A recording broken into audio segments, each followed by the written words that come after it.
Olá! Nós vamos conversar um pouco sobre comunicação e expressão. Essa disciplina vai trazer vários elementos relacionados tanto à comunicação como o fato de se expressar em si. Vamos ver então o que nós vamos abordar. A comunicação nas relações humanas, na interação pela linguagem e também os elementos de interação pela linguagem. Vamos lá. O que é de fato comunicação? Vamos começar desse princípio conceituando a palavra comunicação. Comunicação pode ser entendido como todo o processo em que há troca de informações entre duas ou mais pessoas. Então, tudo aquilo que se estabelece troca de informações em que há alguém que emite uma informação e alguém que recebe essa informação, temos então o ato comunicativo ou a comunicação em si. Comunicação nas relações humanas. As relações interpessoais podem ser entendidas como aquelas em que se estabelecem trocas, sejam de experiências, de mensagens, de atos de diálogos e de todo e qualquer canal e forma de emitir e receber informação. Então, quando falamos em relações humanas, relações interpessoais, estamos falando dessa questão de comunicação, como as pessoas se comunicam. Pode ser através de mensagem, de uma expressão facial, de algo que você consegue passar para outra pessoa de qualquer maneira que se estabeleça, seja com palavras, seja com ações, seja com gestos. Então, essa relação interpessoal está totalmente ligada a esse ato comunicativo. As principais diretrizes para a comunicação eficiente são empatia.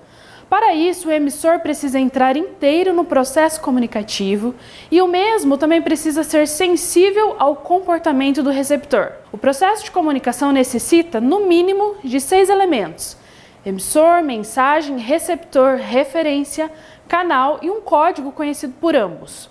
O que ele está dizendo aqui?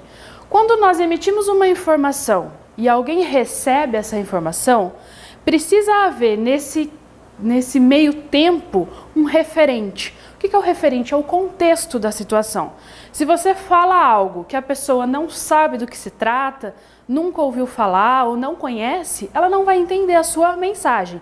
Por mais que você crie uma mensagem eficiente, uma mensagem cheia de detalhes, se ela não sabe do que se trata, ela não vai conhecer.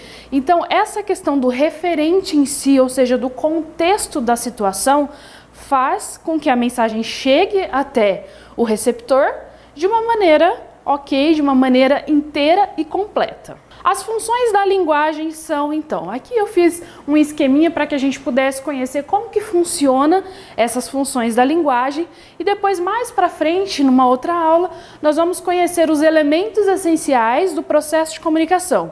E as funções da linguagem estão diretamente ligadas a esses elementos. Então, a gente vai começar aqui pelo emissor e a função emotiva. Depois, lá na frente, o receptor e a função apelativa. No meio disso tudo, a gente tem a mensagem, que está diretamente ligada à função poética. O código, que é a função metalinguística, e o canal, que é a função fática, e o referente, que é a função referencial. A gente vai ver cada um. A função referencial tem como objetivo informar e o seu foco está no contexto da situação. Então, como eu disse, o referente é o contexto, é tudo que envolve ali, que está em torno da mensagem. A função emotiva está diretamente ligada ao emissor, pois é ele que produz a emoção do que será dito. Então, a forma, a ênfase ou o sentimento que colocamos quando emitimos uma mensagem faz parte, então, da função emotiva. Função apelativa. Como o próprio nome diz, apela para algo, tenta convencer sobre alguma coisa. Aqui a gente está falando de funções da linguagem. Não só no processo comunicativo, mas também em outras situações elas podem ser usadas. Por exemplo, a função apelativa ela é muito utilizada na publicidade. Quando você quer enfatizar, ou na propaganda também, quando você quer enfatizar algo que é muito forte, você quer realmente apelar de alguma maneira, é usar esse tipo de linguagem, esse tipo de função da linguagem, que é aquela que vai trazer um certo impacto para a pessoa que tem acesso àquela informação. A função poética é a escolha das palavras certas para produzir o efeito poético nos textos, normalmente utilizado mais ali na literatura, nas poesias e etc. A função metalinguística, ela tenta explicar o código através dele mesmo. O melhor exemplo é o dicionário. São palavras falando de palavras. Então, quando a gente fala de função metalinguística, estamos nos referindo a algo que diz sobre ele mesmo. Dicionário, palavras falando sobre palavras. E a gente pode ter a função metalinguística, por exemplo, de um filme que fala sobre filme, de uma música que fala sobre música.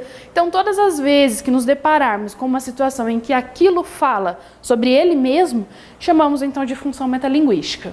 A função fática é a conversa de elevador que a gente diz, né? Da fila do banco, aquela rápida que fazemos por educação no dia a dia. Então, quando você encontra alguém, você não quer conversar muito, não tem muita intimidade, então aquele oi, tudo bem, como você tá? E aí você às vezes não tá nem querendo saber direito se a pessoa realmente está bem, mas é aquela conversa assim mais só para quebrar o gelo, só para dizer que você viu a pessoa. Então isso a gente chama de função fática, que é aquela mais assim rapidinha, ou aquela do telefone também, quando você liga, faz o seu pedido de alguma coisa ou tira alguma informação, ela é muito rápida, ela é direta, ela é objetiva e ela tem exclusivamente essa função de estabelecer uma comunicação, mas de uma forma muito específica. E essa foi a nossa primeira aula sobre as funções da linguagem, sobre as relações interpessoais e muito obrigada!